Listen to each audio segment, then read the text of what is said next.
Hello everybody, this is Andy, and welcome to episode 7 of Omnifactory. And as you look behind me, you probably notice a couple of things have changed. And this is partially due to the fact that I started recording this episode and then really didn't like the direction it was going. I just sounded off and flat and didn't seem very happy. And is this not running? No, it's running just fine. So what I have here is I have level emitters, which are telling this machine, hey, you need to stop when you have 10,000 aluminum ingots in the ME system. So right now I have, oops, that's not correct spelling, aluminum. I have 6,130 aluminum ingots, so this machine keeps going. The way this does this is it sends out a redstone signal, and there are these things for GregTech called machine controllers. They turn off machines if there is a redstone signal given to it. So all of these machines are running and they're nice and happy about it. I also set up a couple more machines. This one is sterling silver, slowly creating sterling silver. I also put a couple machines up there to fully automate it, so we have sterling silver forever, should we want it. This one is actually fairly low. I only want 100 of it at a time because I don't think I'm really going to need that many auxiliary upgrades. And these auxiliary upgrades are to, I'm spelling auxiliary wrong apparently, are to make dynamos increase or have better energy output. That is a big thing. The other thing that happened is over here I made a slight ore processing thing. Like, it distributes the inputs across a couple of macerators, and then ore washers, then macerators, then centrifuges, and then finally I will throw it into electrolyzer if I feel like it needs to, and here are some of the results. I actually used this to get manganese and some chrome, and as you can see I'm pretty much out of chrome. I have a little bit of manganese, or I have a bunch of manganese and even more in my inventory right now. This stuff is used to make stainless steel, which I have gone up and crafted up a ton of. The blast furnace at the end here, I think, yep, this one is making stainless steel. It'll make it until it has 5,000.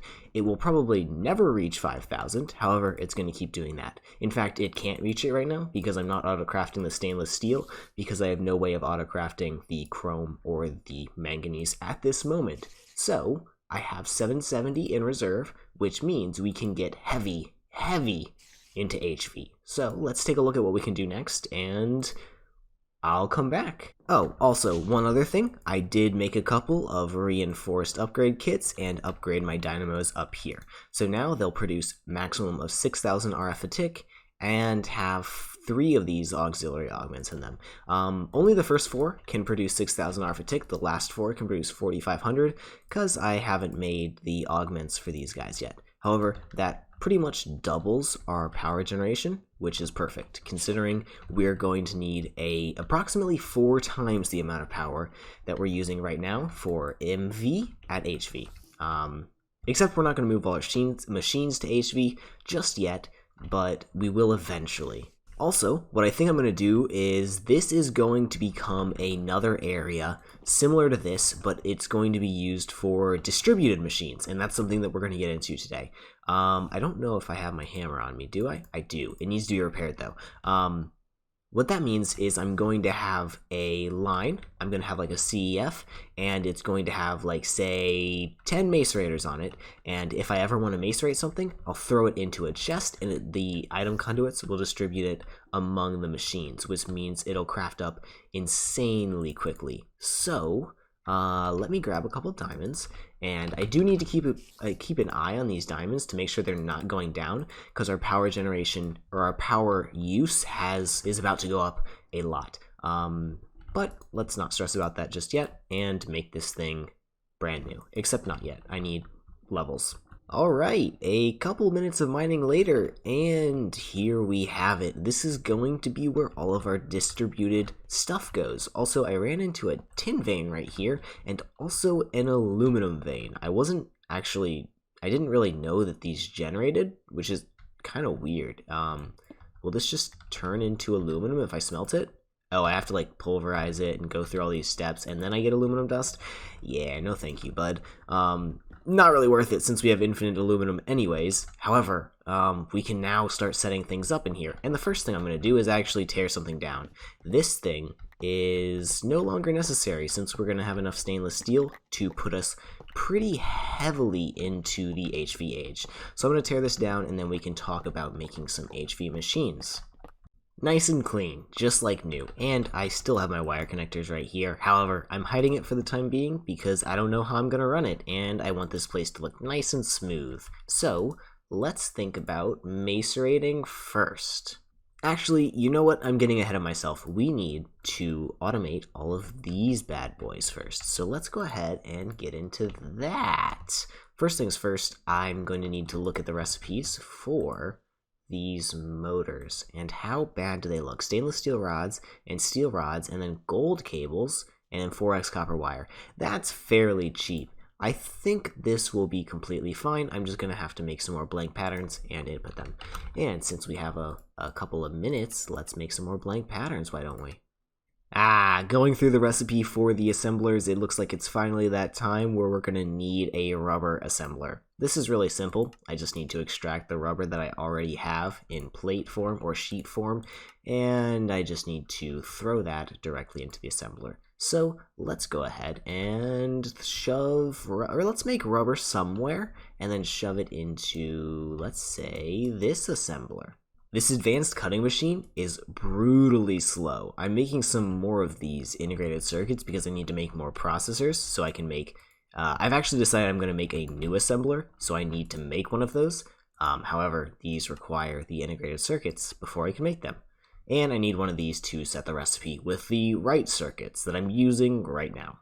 Okay, so an advanced compressor, an advanced fluid extractor. I auto output this bad boy into there, and then I will probably use ender fluid conduits, I think, to run it just down to the assembler. I'm not going to store this liquid on the net right now because I don't think there's any reason to, other than like, I don't know, I might need rubber someday. I'm pretty sure I'm going to get better sources of rubber before I actually need rubber. So we'll extract there, and then I can just export bus my rubber sap thingy into there. So let's grab a little bit of rubber sap, and it should be able to just do the thing. Will you do the thing? You do the thing, and it goes in here. Perfect. Now I can just put an IMI guy on this guy, and we can autocraft from it. That was some really good explaining. An IMI interface onto the assembling machine, and then do the thing that I always do, which is allow it to input from the output side, and then do that again, and auto export, and we should just be able to set a gold cable recipe into the assembler. I really can't talk today. Integrated circuit on 24, just shove it right in there, and gold cable, where are you? Right there, into there. And now, if I go over here and shove my other stuff into the interface terminal, and if I go into my ME system, I can craft it, no issue. And that allows us to move on to the next step, electric pistons, HV. I only need to add a couple things in here, so let me do that right now. Bada bing, bada boom, now we have the electric piston available. And it can craft no problem. So I can take it off of there, and the robot arm should be quite literally as simple as adding another recipe in here. So let's do that together and throw it in the assembling molecular assemblers. And now if I go here, can't quite craft because I'm missing the processor assembly, which means I put the wrong processor for this guy. So I need to go into here, add that, grab the correct processor, which is going to be one of these guys, which I'm going to have to craft, which is going to take a billion years. So give me a moment.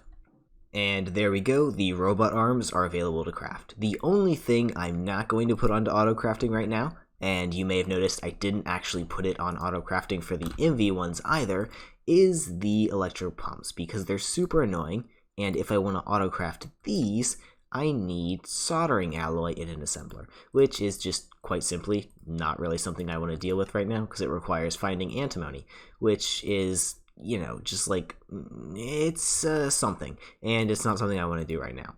But let me figure out what's next, and I'll be right back. Let's go ahead and start out with 4 HVCEFs, and then I also have a ton of this vibrant alloy wire, which should also be good enough to get us started. So let's think, how do I want to do this? So 1, 1, 2, 3, and then I think I'm just going to place this right here. I'm going to try and keep them spaced out nice and evenly and give each line enough room to put all its machines on. So, you know, let's not be jerks. How long do I want to make these? Is 8 long enough? Let's do 10. 10 is long enough. Okay, completely honest with you guys, this HV wire do be looking kind of nice though. It's pretty. It's a nice green. This is a satisfying green. I'm a fan, and also I don't get shocked standing on it, which makes me really happy. At this moment in time, I'm not entirely sure that is this in use? No. If my power generation is going to, or not my power generation is fine. I don't know if my power transfer is going to hold up to the test of time, since this stuff can only, per connection, transfer 8,000 RF per tick, and I might be using a lot more than that. However, let's begin setting up batch automation, or not batch automation, but distributed automation with some compressors, because compressing is the slowest thing that I do right now. And the way I'm going to do that is I'm going to add a ton of ME interfaces to this singular storage crate, and then I'm going to need to hook it up to the system using these glass cables. So hold on, let me do that really fast. And there we go. And now what I should just be able to do now is add all of my plate recipes into these guys, and it doesn't really matter which one they go into. As one fills up, I'll just, you know, add other ones. And oh shoot, actually hold on, give me 1 minute and I'll be right back. Since these that I'm using right here are ME interfaces that are pushing into a chest or chest-like thing rather than an actual machine, they're not going to be named automatically. They're just going to get called ME interfaces, which is not really something I want. So instead, I went into the anvil and named them Compressor Distributed, and that will allow this to, you know, it'll allow me to go into my system basically and be able to see very easily if I look up like, oh, here are all my compressor recipes, and I won't have to like guess where my compressor recipes go or anything like that. And what I can do is once again shove all these in here, and if I just add some item conduits, I should be able to set this system up fairly quickly. And as you can see, I have 4 compressors right here, which is really not a lot. I could fill up this entire line. I'm probably going to max out around 8 compressors because I don't think anything is going to require that many plates to craft, really, that I will need like 16 of them. So I might add another 8 of a different machine at the other end of this. However, that's not really of any concern right now. Let's go ahead and set this guy up. So I want this to round robin extract and send into these bad boys. And if I go over here and say, hey, give me a bunch of wrought iron plates, that's a bad one. Give me a ton of stainless steel plates. How about like 100? Let's do 100. It should shove all of that into here, and that will shove all these into these guys. And now I just need to extract, let's say on brown, and I can shove that into an ender chest, which I don't think I have, do I? Nope, I made an extra one. Perfect. So I can grab a couple pieces of lapis and do the same thing that I've always been doing and just throw the ender chest like, I don't know, right there, why not? And I can extract these on brown, extract these on brown, and then I'll insert this on brown, and we should start getting the stainless steel back into our system. And as we see, the recipe should begin, nope, oh, hold on. Basically, I just made a stupid mistake. The stainless steel is completely done. I just forgot to add the color to that guy. And now if I just throw it in there, we should be able to see that our recipe is completed, and it completed very, very quickly. So if this will help with something like I need, what is it called? The pistons or whatever? The pistons of both types.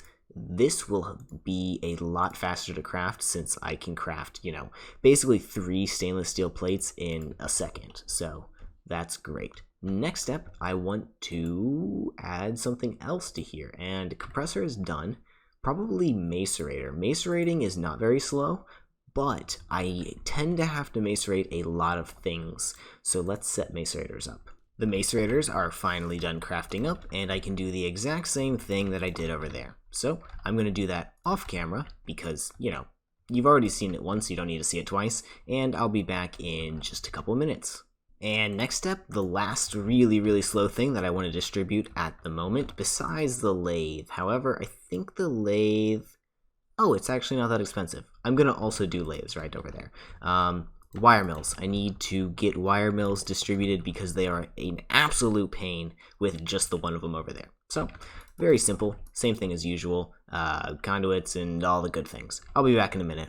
And with this wire mill thing set up, it should be a ton faster to craft the third tier circuits now, because the main holdup for these was actually the fact that I have to craft 16 fine electron wires, which requires me to craft the normal electron wires, which requires me to craft electrum. So let's see how I do crafting the lathe. Did I actually put a recipe in for the lathe? Oh, I did. Let me make 4 of these then. You don't want me to make 4 of those. I have a ton of wafers. Let me just go ahead and cut these up really fast, and then we should be good to go. And there we go. That is 4 lathes. Same thing as usual. I'm not doing it on camera this time at all. Bye-bye. Okay, this has turned into something of a housekeeping episode, but it's something that has to be done, and we're moving into HV, so I guess it's kind of cool. The next thing that I want to do is actually deal with the alloy smelter problem. I have one alloy smelter for all of these recipes. Sometimes they're used in tandem, and that's just not a great look. And instead of distributing it and going through the pain of having to figure out how to like set it all up correctly, I think what I'm simply going to do is have a million alloy smelters all hooked up to one line, and we're just going to simply deal with the fact that there's going to be one recipe in each of these guys. So this one can create Invar. This one can create Electrum. This one makes End Steel. This one makes Steel. Ooh, wow, this one makes dark steel. Ooh, this guy, he's got a special job, electrical steel. This one, Cooper nickel. Man, big boy right there. This one, I guess, makes resonating shards. I'm actually gonna double up on this one. I know, fancy. I don't make Invar that much. I don't make resonating redstone crystals that much. It's going in the same one. Wow, breaking the rules. Breaking the rules that I just set up. But that is 8 of those, and I think I'm going to get rid of these last 2, because I'm going to shove another 8 on the other side for all of the other next, definitely to come alloy smelter recipes that are going to happen. So I do need to hook this up to the ME system somehow. And I think the way that's going to happen is basically just the same way as these. That means I need to carve my way up above ground, and I'll be back in just a moment. Since you last saw me, I've had a little bit of time to do some scheming, and that scheming has led me to one thing. Well, it's actually led me to 2 things. First of all, I need these cluster mills to also be distributed, but I'm going to distribute them on MV because they're already super fast and I don't need to waste power doing it at HV. The other thing is, I need to begin crafting better circuits. So what I want to do is I want to craft the second third tier circuit, the third second tier circuit, and the third and final first tier circuit, which can be crafted automatic or on its own, and then this one can be crafted using 3 of those, and this one can be crafted using 4 of those. I think it's the same ratios, but most of the components are cheaper. Like these RAMs, you get 32 RAMs from one of these RAM wafers. I can make one of these RAM wafers from 1 silicon wafer, and I have like 500 of those silicon wafers. So that should be fairly cheap and easy to do. And I guess these don't even use any of the like CPU type deal, so that's super cheap. And I should have been working while I was talking, but I guess, you know, stupid is as stupid does, because, you know, it's just how it is. So let's set this up and change where I have my cluster mill working right now to there, and then we can get working on some of the parts that we need to automate for the next tier of circuits. First things first, in the step to getting more circuits, I need these plastic circuit boards, and to do this I need a bunch of sulfuric acid. and I'm getting sulfuric acid with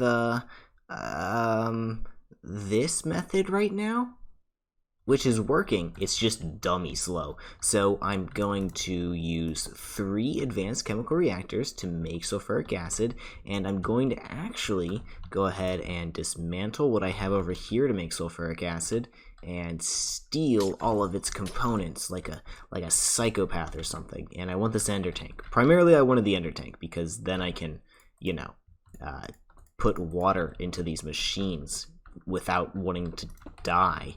Do I have fluid conduits, or do I need to craft some? Oh, I've got a couple on me. Sweet.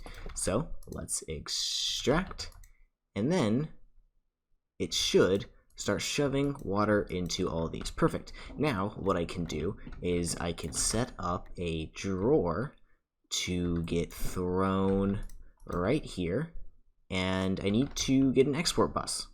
Into this export bus, I'm going to export sulfur, and then I need to connect it to the system, and sulfur is going to start to go in there. A lot of sulfur, but you know, it doesn't really matter because I have infinite sulfur. Then we'll connect this like that, and it's not going to connect to any other conduits under there, I don't think.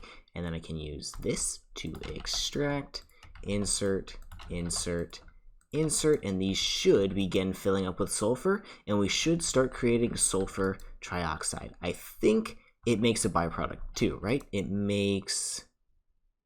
No, it doesn't make a byproduct. Actually, that's kind of nice, so I don't have to worry about that. And what I can do now is spray paint these, make them nice and pretty, grab more ender fluid conduits, run them along the bottom here, and output all of this into a nice little fluid tank. I'm going to need to configure those conduits, but I can put a storage bus right there, just like that, and then connect it back up to the system.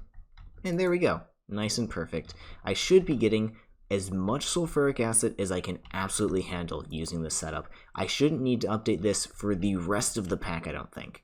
The other part to this recipe is polyethylene, and polyethylene also uses sulfur because it needs ethylene, which uses sulfur and ethanol. Sulfur, we're good on. No issues there. However, ethanol, different story. We're starting to have a little bit of a problem with our biomass. Our biomass production is not quite keeping up. If we go over here, you can definitely see that there's only 300 mil buckets and 18 buckets of ethanol in there, which means this guy is not doing too hot. So what I'm going to do is add maybe, I don't know, let's add 4 more breweries. And I am sorry, biomass production, but it's time for you to be set up significantly better than you are. So there are the 2 breweries that I had, and I just made 6 more. Actually, I decided to go for 6 instead of just the 4 extra ones, because, you know, let's make this endgame. Let's not have to worry about this ever again. And I can put 4 there, and then I can shove 2 more over here, and I think that'll be fine. So the way I'm going to do this is I'm going to have an export bus into a drawer, just like that, and we're going to throw rubber saplings into there, and then I'm going to item conduit out of it, just like I do for most things, and shove the saplings into these bad boys. Next step, let's extract out of one of these ender tanks on the green channel, and extract out on the green channel, and then we'll extract out of these guys on the brown channel, just like that. And then when this produces biomass, it should go into here if I set it up correctly. There we go. Let me do the rest of these because it's going to be a lot of clicking, and you don't want to watch that. Last but not least, we paint all of the new guys gray, and we call it a day. And it kind of seems like we're producing biomass pretty quickly. However, I must not be shoving biomass into here. Oh no, it's just very slow about it. However, we're going to change this guy up too. I think he wait, no. This guy produces ethanol fast enough. You can actually stay. You don't get to die today. I'm sorry. You have to work for forever now.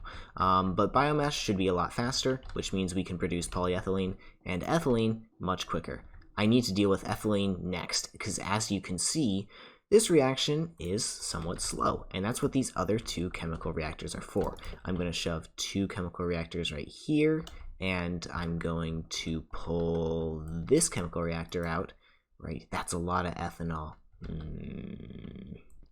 How am I going to deal with this? Do I need to make tanks? Do I have tanks?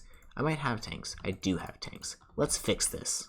The sulfuric acid doesn't really matter. Basically free. Ethanol, however, not basically free, and I kind of don't want to lose it. So that can die, and the storage bus can also die. And I'm going to need both of these guys, aren't I? Can I have that, please? Thank you. And I'm going to put the other chemical reactor that I just got right there. And we're going to use 3 of these instead of just 2 to create the... what is it? Ethylene? Ethylene. Let's go ahead and export into all of these bad boys. All of the export buses put up on here, capacity cards inside of them, and connect them to the system. Then all I have to do is go here and get my sulfuric acid bucket, and my dilute sulfuric acid bucket, and also my ethanol bucket. Thank you. And then I just need to export into all of these. So ethanol, sulfuric acid, ethanol, sulfuric acid, ethanol, sulfuric acid. And these guys should begin getting it and should begin producing eventually. This gets to go in here once again, and I can use some of the ethanol that I have in here now to amp up this production just slightly, and that one will get 2. So there we go. The next thing that has to happen is, because this is a very cool system, it has a byproduct. It has a dilute sulfuric acid byproduct, which we don't need to reprocess. We're just going to throw it away. So that is the wrong cable. Let's go ahead and throw that thing away using the fluid trash can. And there we go. Now, slowly, but significantly faster than I was once doing, I can produce ethylene and polyethylene. Polyethylene is actually completely backed up, so we're not really worried about that at this moment. But eventually, when demand increases for polyethylene in multiple different things, we're going to want this production to be pretty darn good. And I think this is going to be a significantly easy way to create the polyethylene sheets, and I'll probably never have to move it. So that'll be nice right there. So yeah, I think that's that. All I have to do now is set up this automation right here. And to do that, I'm going to need, I suppose, just an export bus for this, and then I'm going to need a cluster mill to create that and another chemical reactor. So chemical reactor and a cluster mill. And let me go grab these things, and we'll set up the circuit, or not the circuit, the circuit board automation. Let's go ahead and set up this automation right here. Cluster mill, chemical reactor, export into the cluster mill the, what was it? Was it copper? Where are my glass cables? Hello, it was copper. We need copper foils, so we need copper plates. Ooh, I'm actually gonna need a compressor here. That kind of sucks. Let me make a compressor really quickly. Actually, don't even need to make a compressor. I have one right here, so that's perfect. Now let me grab a copper ingot, and we can export this into the compressor, auto export into the other thing, and do the other thing with all the other stuff. Let me set this up really quickly, and I will be right back. And here we go. With this storage bus, we can now see these, what are they called? Plastic circuit boards on our network, which is wonderful. Next step to making all of these. Wait, do all of these use the plastic circuit boards? Yes, they do, it looks like.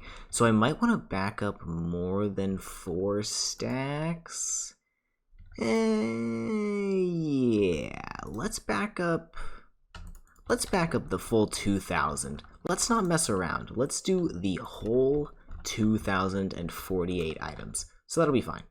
I know this is a little bit of a cliffhanger, however, I think this is all that I have time for today. We've done a lot down here. We did a lot with the distributed crafting and got HV started, and then we did a little bit more distributed crafting here. We fixed some of our systems which are working too slowly for the age that we're progressing into, and we got the basis somewhat for the next part of these circuits. There's going to be a lot more here that has to be done. However, we got started, and that's the important thing. Next episode, we will definitely finish off those circuits, which is going to bring us very comfortably into the HV age. And then we can start moving all of our things that are like not necessarily like over here. This is all going to stay.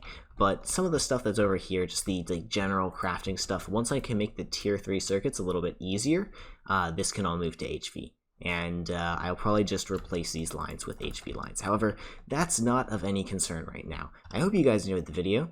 If you did, maybe leave a like or something. And, I don't know, subscribe. I don't know. I hope you have a fantastic day. Bye-bye.